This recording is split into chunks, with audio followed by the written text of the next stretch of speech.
bukan mahram abadi, tapi mahram muakkad. Nah, mahram muakkad itu mahram sesaat. Mahram muakkad itu kalau misalkan kita masih ada hubungan pernikahan dengan seorang perempuan, maka adik atau kakaknya itu menjadi mahram. Tapi kalau sudah cerai itu jadi ajnabi, orang lain yang boleh dinikah. Maka ada istilah turun ranjang atau naik ranjang. Yang tidak boleh itu menggabungkan antara dua saudara. Jadi dengan ipar itu awas, hati-hati. Itu hanya dalam perkawinan saja. Tidak boleh menggabungkan antara dua saudara. Gitu. Tapi kalau sudah cerai, kita boleh menikah. Itu menjadi ajnabi. Kan pernah ditanya, Rasul pernah ditanya, gimana katanya kalau alhamu? Kan, alhamu itu kakak ipar atau adik ipar. Alhamu al-maut. Ipar itu adalah kematian. Kenapa Rasul sampai menyebutkan seperti itu? Karena banyak orang menganggap ini karena ipar ini, kakak ipar ini atau adik ipar ini, sehingga merasa bebas. Padahal bahaya lebih besar. Kan mungkin ada kisah kan yang perselingkuhan dengan iparnya kan? Ada nggak? Ada. Karena sampai Rasul mengatakan gitu. Karena orang lain nggak bakalan curiga apa-apa karena ama iparnya ini. Padahal bahaya lebih besar. Sampai Rasul mengatakan alhamu al-maut. Ipar itu adalah kematian. Itu bisa menghancurkan rumah tangga. Hati-hati kan dengan ipar. Kakak ipar, adik ipar. Kemudian satu lagi dari julur rodoah, sesuai yang tidak boleh kawin. Kalau misalkan kita pernah menyusu kepada seorang ibu, dia punya anak, itu haram kita menikah dengan anaknya. Atau misalkan dengan ibu bersangkutan, dengan syarat kalau sesuanya itu sampai 5 kali. 5 kali dalam keadaan waktu berbeda.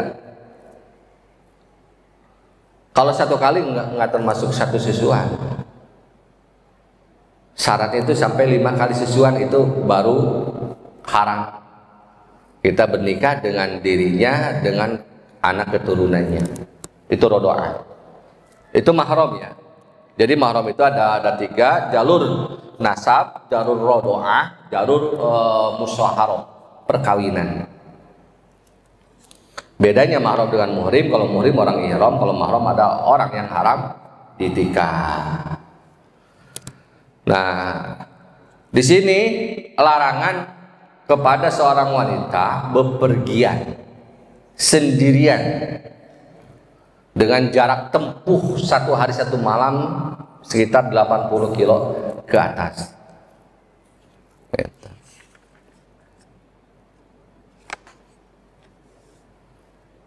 Kemudian hadis keduanya, la yahluwanna rajul bimratin illa wa ma'ahadu mahram. Jangan antara laki-laki dan perempuan itu menyendiri berduaan kecuali bersama mahram. Jadi kalau misalkan ada ini seorang wanita, ini laki-laki, dia orang lain, tapi ada mahramnya dia, kakaknya atau adiknya, itu nggak apa-apa. Yang tidak boleh itu berduaan, padahal dia bukan siapa-siapa. Wala tusafirul mar'ata illa ma'adi mahram, dan janganlah bepergian seorang wanita kecuali bersama mahram. Kemudian ada seorang yang bertanya, ya Rasulullah, inna imraati harajat hajatan. Istriku katanya dia keluar untuk melaksanakan haji. Sementara aku dipardukan, diwajibkan untuk mengikuti pertempuran ini dan itu. Maka kata Rasul, intolik pahujja ma imraatik. Berangkat kamu katanya, susul istrimu. Dia punya kewajiban perang padahal. Tapi ketika melihat istrinya berangkat haji, dia suruh mengikuti, membarengi istrinya. Ini menunjukkan bahwa seorang perempuan itu tidak boleh, sekalipun untuk melaksanakan kewajiban. Kan umroh apa haji, yang pertama itu hukumnya wajib, kalau yang kedua sunnah. Nah, di sini ada kaidah usul fikih, irtikabu Mencegah bahaya itu lebih muqaddamun ala jarhil masalih. Darul mafasid muqaddamun ala jarhil masalih. Ini diantara contohnya. Mencegah bahaya itu lebih utama daripada dia mendatangkan maslahat, mendapatkan keuntungan. Jelas kan kalau perang, dia syahid, keuntungannya luar biasa. Keuntungannya itu luar biasa, sampai katanya menurut Ibnu Qayyim, roh-roh orang syuhada itu bergelantung di bawah aras, dimasukkan ke dalam tembolok, bergantung di bawah aras, setiap pagi masuk surga, setiap sore keluar dari surga. Itu saking mulianya kan? Orang syuhada itu. Nah itu diantara contoh darul mafasid muqaddamun ala jarhil masalih. Ada keuntungan tapi mencegah bahaya itu lebih utama. Kenapa wanita dilarang musafir bersendirian? Ini menunjukkan bukan untuk mengekang wanita, tapi hakikatnya memuliakan wanita agar terhindar dari fitnah-fitnah dan mara bahaya. Karena wanita sifatnya lemah yang butuh perlindungan dari seorang laki-laki, sekalipun untuk melaksanakan kewajiban. Tapi Imam Syafi'i, ada kelonggaran dari Imam Syafi'i. Kalau Imam Syafi'i mengatakan boleh kalau untuk melaksanakan kewajiban, tapi dengan syarat banyak perempuan yang lain dan juga aman di perjalanan. Imam Syafi'i mengambil dalil seperti itu. Ada orang misalkan seorang perempuan, suaminya berhalangan atau apa, atau misalkan memang ongkosnya buat seorang, atau misalkan karena alasan yang lain dia ingin berangkat haji, tapi banyak juga teman-temannya yang lain, Imam Syafi'i membolehkan.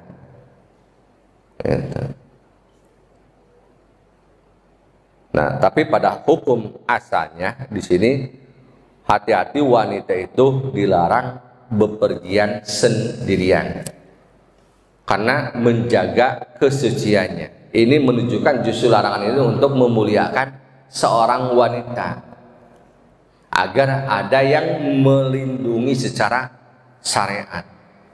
Kalau hakikatnya kan Allah, siapapun Allah sebagai pelindungan, tapi kita dibutuhkan ikhtiar. Dan wanita itu yang sifatnya adalah lemah sehingga gampang mendapatkan gangguan kan, dan fitnah-fitnah itu, dan hal-hal yang lain kan yang mungkin mengganggu selama di perjalanan. Maka butuhlah mahram kan.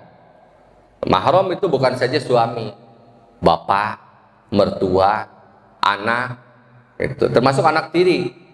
Anak tiri itu termasuk mahram. Mahram kalau ini, tapi ada ininya, ada syaratnya. Nih, kalau ada misalkan seorang laki-laki menikahi istri, dia punya anak, belum duhul, belum berhubungan, kemudian cerai, maka anak itu nggak jadi mahram. Jadi syaratnya itu. Kalau anak tiri. Jadi kalau anak tiri itu bisa menjadi mahram kalau si laki-laki sudah berhubungan dengan ibunya. Kalau belum, kemudian keburu cerai, maka si anaknya yang tadi dia boleh menikah dengan anaknya itu karena belum mahram. Itu ada syaratnya. Itu dari hubungan musyaharah kan, pernikahan. Waktunya tinggal berapa menit lagi. Mungkin ada pertanyaan, silakan. Ada waktu, kita mulai tadi jam 6 kurang 10 menit. Ada 10 menit lagi, silakan. Mungkin ada pertanyaan. Ya, yang tadi kan pada hukum asalnya sekalipun yang wajib itu haram kecuali bersama mahram. Nah, pada kenyataannya sekarang itu banyak sekali. Jangankan yang wajib, jangankan yang sunnah, jangankan yang mubah, banyak juga yang justru yang haram, udah haram sendirian lagi, itu haram di atas haram, udah double kan? Tujuannya misalkan untuk apa? Pokoknya untuk maksiat kan, niatnya udah maksiat, saparnya juga udah maksiat, kena haram, itu banyak. Nah, semacam wisata-wisata kan, itu sifatnya wisata, hukumnya apa? Mubah, boleh kan? Itu. Hukumnya boleh-boleh saja wisata. Kalau haram tidak ada pariwisata kan. Gitu. Kalau yang mubah itu tergantung tujuan. Gitu. Lil wasail mubah hukum maqasid, tergantung tujuan. Itu mah jelas. Kalau misalkan menurut konsep seperti ini, Imam Syafi'i yang membolehkan itu kalau yang wajib. Tapi ada pendapat yang ketiga. Tapi Imam Nawawi mendoibkan, melemahkan perkataan ini. Pendapat yang ketiga itu nggak apa-apa wanita melaksanakan perjalanan agar bersama wanita-wanita lagi, walaupun nggak ada mahramnya. Ini pendapat ketiga yang Imam Nawawi sendiri melemahkan. Ya, semacam pariwisata sekarang. Itu. Misalkan dia nggak bersama mahramnya, bersama kelompok arisan, misalkan ibu-ibu semua. Itu mungkin masuk pada kelompok ketiga yang Imam Nawawi sendiri melemahkan pendapat tadi. Kan? Jadi ada minal mutaakhirin katanya. Minal mutaakhirin dari kalangan kemudian, tapi masih dari kalangan Syafi'i. Dari kalangan Syafi'iyah yang membolehkan wanita berangkat tapi harus bareng-bareng kan, bersama wanita yang lain. Itu pendapat ketiga yang dilemahkan oleh Imam Nawawi. Imam Nawawi itu adalah yang mengarang kitab Dalil Palihin ini. Gitu. Jadi kalau misalkan mengacu pada yang pertama itu haram hukumnya. Mengacu yang kedua Imam Syafi'i boleh kalau tujuannya wajib. Pendapat yang ketiga minal mutaakhirin dari Syafi'iyah itu boleh kalau bareng-bareng gitu. Ya. Nah, kalau misalkan tadi penafsiran masalah yang mubah, sekarang banyak hal-hal yang mubah itu tergantung tujuan. Kalau tujuannya mubah itu seperti minum, duduk kan, tidur itu mubah, jalan itu mubah, makan itu termasuk mubah. Kalau yang mubah itu tergantung tujuan. Kalau tujuannya yang wajib jadi wajib, kalau tujuannya yang sunnah jadi sunnah, kalau tujuannya yang haram juga jadi haram. Golok kalau misalkan digunakan sebagai tukang jagal itu adalah untuk mencari nafkah, hukumnya jadi wajib punya golok. Tapi golok digunakan sebagai untuk begal, maka hukum menggunakan golok itu haram. Jadi tergantung tujuan. Barangnya sama, tujuannya beda, hukumnya juga jadi beda. Itu. Silakan. Kalau sunnah safar, paling juga sunat hajat. Kalau di sini tidak ada juga tadi yang sunnah kudum, kan? Sunnah kudum itu datang dari safar, disunahkan. Kalau di sini kisahnya nggak ada. Dan dalam kitab Dalil Palihin itu nggak ada. Ketika mau bepergian kita sunahkan salat dulu, nggak ada. Justru yang sunnah. Bahkan termasuk walimah juga yang ada itu walimatul kudum, bukan walimatus safar. Jadi ketika misalkan kita pulang dari umroh baru ada perayaan. Pulang dari haji itu namanya walimatul kudum, kan? Mengadakan perayaan setelah kita datang dari bepergian. Termasuk masalah sholat juga. Yang tercantum redaksinya di sini adalah sholat kudum yang diniatkan tahiyatul masjid itu. Masih ada? Kalau tidak ada kita simpulkan saja. Alhamdulillah di pagi hari ini kita menuntaskan bab safar. Dan saya mengilas sedikit dari mulai awal tentang etika-etika yang harus kita lakukan, doa-doa yang harus kita baca. Dari mulai kita keluar rumah dengan mengatakan Bismillahirrahmanirrahim, kita tawakal kepada Allah. Kemudian titipkan keluarga kita kepada Allah dengan mengatakan astaudiukumullahu alladzi la tadi'u wada'i'u. Kemudian ketika kita mau naik kendaraan, menginjakkan kaki pertama di kendaraan itu bismillah. Kemudian duduk, kalau doanya dengan sempurna baca subhanalladzi syahara lana hada wa ma kunna lahu muqrinin. Kemudian takbir 3 kali, kemudian tahmid 3 kali, kemudian bacalah subhanaka ini dalam tunafsi dan selanjutnya. Kemudian di perjalanan kita menemukan tanjakan, bacalah takbir. Ketika turun, bacalah tasbih, kemudian singgah di suatu tempat, bacalah a'udzu bikalimatillahi tammatin min syarri ma khalaq.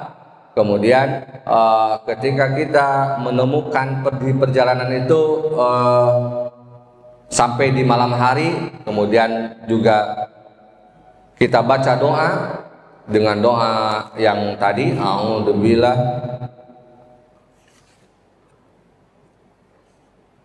Ketika kita takut sama makhluk atau misalkan dengan siapapun di perjalanan, maka doa Allahumma inna naj'aluka fi nuhurihim wa na'udzubika min syururihim. Nah, kemudian tadi ketika di malam hari doanya ya ardu rabbi wa rabbukallah kan. A'udzu billahi min syarrika wa syarri ma fik dan selanjutnya.